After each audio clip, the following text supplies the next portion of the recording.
are you? This is Lilia and LadyLemon Cosplay. Let me introduce you to my cat. This is my spiritual guardian today on Halloween. And I didn't make a video during the night because I was feeling sick of my stomach due to Halloween celebrations during the weekend. I drank too much alcohol. Well, today is November 1st, and like many of you, I really enjoy horror stories. Since I'm very little, though I'm raised in a Christian family, where all of my family are Catholics, I really enjoy reading, learning, and studying about the occult. Because I think that to know people for real, you need to know about their fears, their beliefs, and that is not only their beliefs about God and money and science, because I do believe that we all have a spirit. Oh, who might that be? Well, um, I might be more like an agnostic, or sometimes a little bit pagan, or nothing at all. Some days I identify a little bit with atheists, but I like magic and I like mystery, and I want to believe there is wondrous things in this world that people can't simply explain.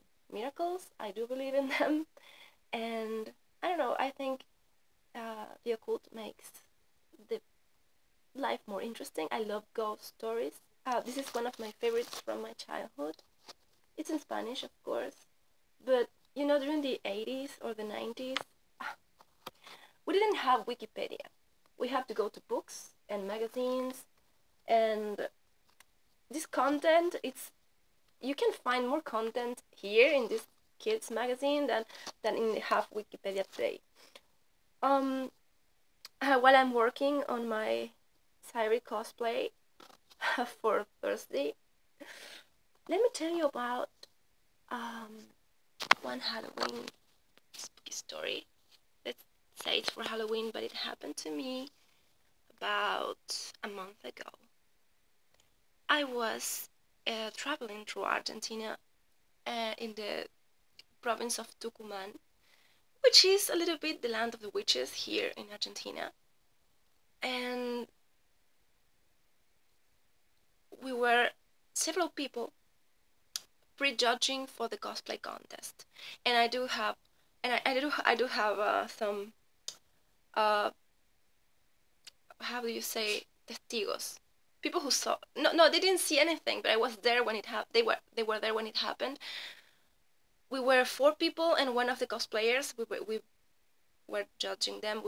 I was sitting on a table in a meeting room at the Sheraton Hotel in Tucumán, and the other 3 judges were talking to the cosplayer, and I was taking notes, looking that way, and then I suddenly felt like something did this.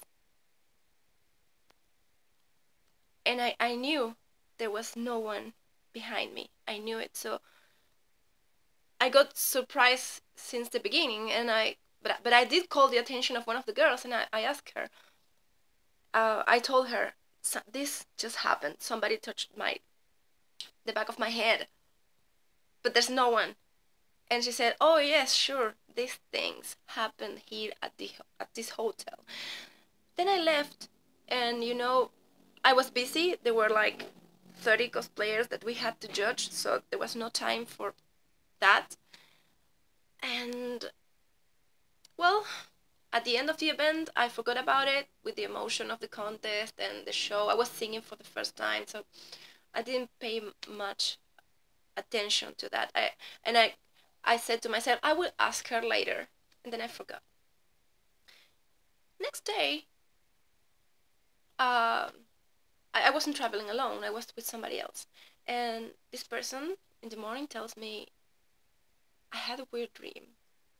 I dreamed with a demon, and I got sleep paralysis while I was dreaming.